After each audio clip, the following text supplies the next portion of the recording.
Hello बच्चों, let's read the question. The question is, the figure shows a surface XY separating two transparent media, medium 1 and medium 2. The lines AB and CD represent wavefront of light wave traveling in medium 1 and incident on XY, and lines EF and GH represent wavefront of the light wave in medium 2 after refraction. ठीक है, तो हमें बताना है कि speed of light जो होगी वो किस मीडियम में ज़्यादा होगी और किस मीडियम में कम होगी। तो देखिए, सबसे पहले की कॉन्सेप्ट में आपको जो चीज़ पता होनी चाहिए कि जब हम रिफ्रैक्शन की बात करते हैं जिसमें हमारी लाइट जो होती है वो एक मीडियम से दूसरी मीडियम में ट्रेवल करती है।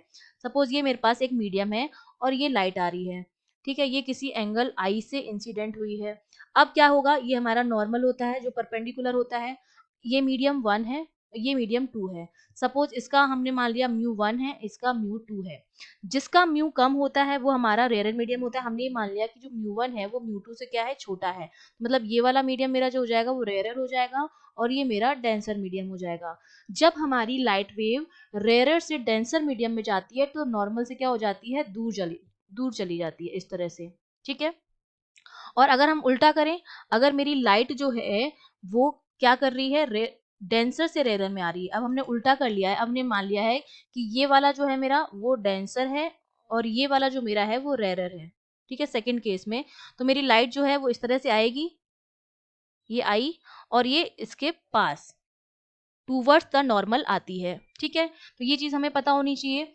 दूसरी चीज हमें ये पता होनी चाहिए कि डेंसर मीडियम में जो वेलोसिटी होती है या स्पीड जो होती है वो क्या होती है, डिक्रीज होती है। ठीक है, मतलब जहां पर म्यू ज्यादा होगा वहां पर वी जो होगी स्पीड वो कम होगी। मतलब दोनों एक दूसरे के क्या होते हैं, इनवर्सली प्रोपोर्शनल होते हैं। ये चीज आपको ध्यान रखनी है। तो देखिए, जब हम अपना डायग्राम देखेंगे तो हमारी वेव्स इस तरह से आ रही थी, वेव फ्रंट। अगर मैं यहाँ पर नॉर्मल बनाऊं तो ये नॉर्मल से क्या हो रही है, अवे जा रही है। ये मैंने मान लिया इसमें म्यू 1 होगा, इसका म्यू 2 होगा रिफ्लेक्टिव इंडेक्स। इसमें स्पीड v1 होगी और इसमें स्पीड v2 होगी।